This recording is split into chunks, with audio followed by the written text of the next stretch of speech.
Hi, buddy. We're going to read How the Grinch Stole Christmas.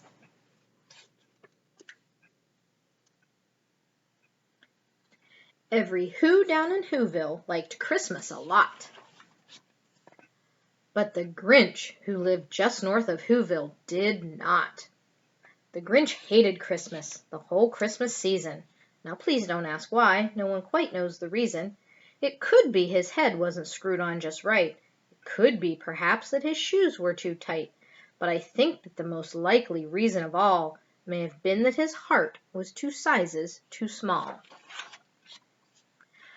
But whatever the reason, his heart or his shoes, he stood there on Christmas Eve hating the Whos, staring down from his cave with a sour, grinchy frown at the warm-lighted windows below in their town, for he knew every Who down in Whoville beneath was busy now hanging a mistletoe wreath. "And they're hanging their stockings," he snarled with a sneer. "Tomorrow is Christmas. It's practically here." Then he growled with his Grinch fingers nervously drumming, "I must find some way to stop Christmas from coming." For tomorrow, he knew, all the Who girls and boys would wake bright and early. They'd rush for their toys, and then, oh, the noise, noise, noise, noise! That's one thing he hated, the noise, noise, noise, noise. Then the Whos, young and old, would sit down to a feast, and they'd feast, and they'd feast, and they'd feast, feast, feast, feast. They would feast on Who pudding and rare Who roast beast, which was something the Grinch could not stand in the least. And then they'd do something he liked least of all. Every Who down in Whoville, the tall and the small, would stand close together with Christmas bells ringing. They'd stand hand in hand, and the Whos would start singing. They'd sing, and they'd sing, and they'd sing, sing, sing, sing. And the more the Grinch thought of this Who Christmas sing, the more the Grinch thought, "I must stop this whole thing.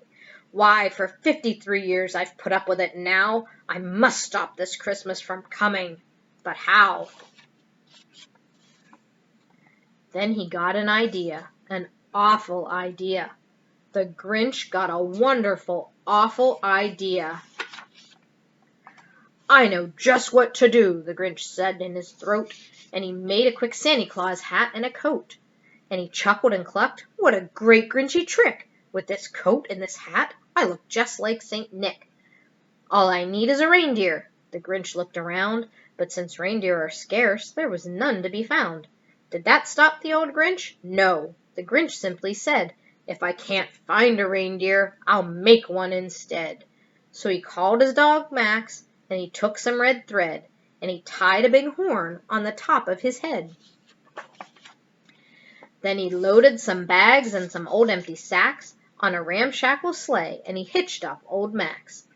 Then the Grinch said, "Giddy up," and the sleigh started down toward the home where the Whos lay a snooze in their town.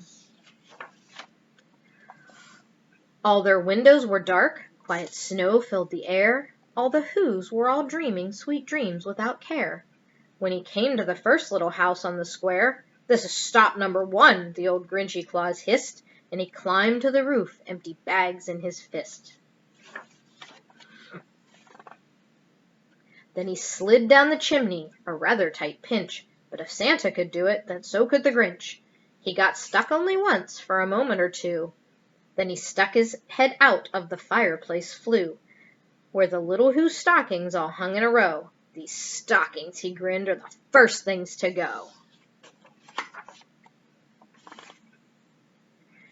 Then he slithered and slunk with a smile most unpleasant around the whole room, and he took every present.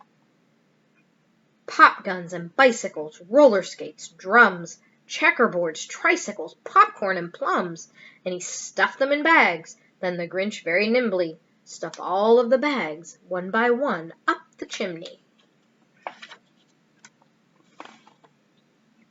Then he slunk to the icebox. He took the Who's feast. He took the Who pudding. He took the roast beast. He cleaned out that icebox as quick as a flash. Why, that Grinch even took their last can of Who hash. Then he stuffed all the food up the chimney with glee. "And now," grinned the Grinch, "I will stuff up the tree." And the Grinch grabbed the tree, and he started to shove, when he heard a small sound like the coo of a dove. He turned around fast, and he saw a small Who, little Cindy Lou who was no more than 2.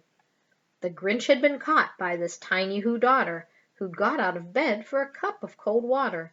She stared at the Grinch and said, "Santa Claus, why? Why are you taking our Christmas tree? Why?" But you know that old Grinch was so smart and so slick, he thought up a lie, and he thought it up quick. "Why, my sweet little tot," the fake Santa Claus lied, "there's a light on this tree that won't light on one side, so I'm taking it home to my workshop, my dear. I'll fix it up there, and I'll bring it back here." And this fib fooled the child. Then he patted her head, and he got her a drink, and he sent her to bed. And when Cindy Lou Who went to bed with her cup, he went to the chimney, and he stuffed the tree up. Then the last thing he took was the log for their fire. Then he went up the chimney himself, the old liar. On their walls he left nothing but hooks and some wire. And the one speck of food that he left in the house was a crumb that was even too small for a mouse. Then he did the same thing to the other Who's houses, leaving crumbs much too small for the other Who's mouses. It was 1/4 past dawn, all the Who's still abed, all the Who's still a-snooze, when he packed up his sled.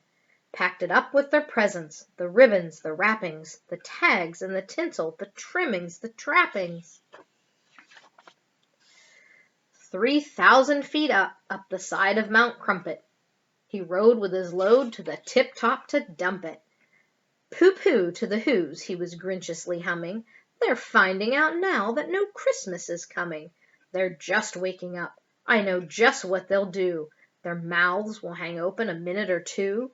Then the Who's down in Whoville will all cry boo-hoo."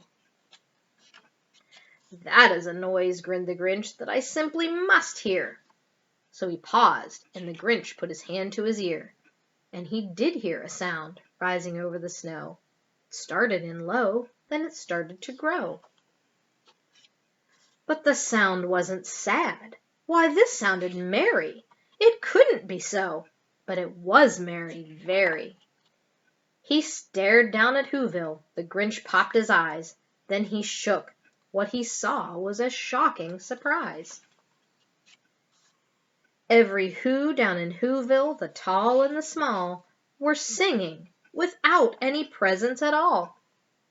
He hadn't stopped Christmas from coming. It came. Somehow or another, it came just the same. And the Grinch, with his Grinch feet ice cold in the snow, stood puzzling and puzzling. How could it be so? It came without ribbons. It came without tags. It came without packages, boxes, or bags.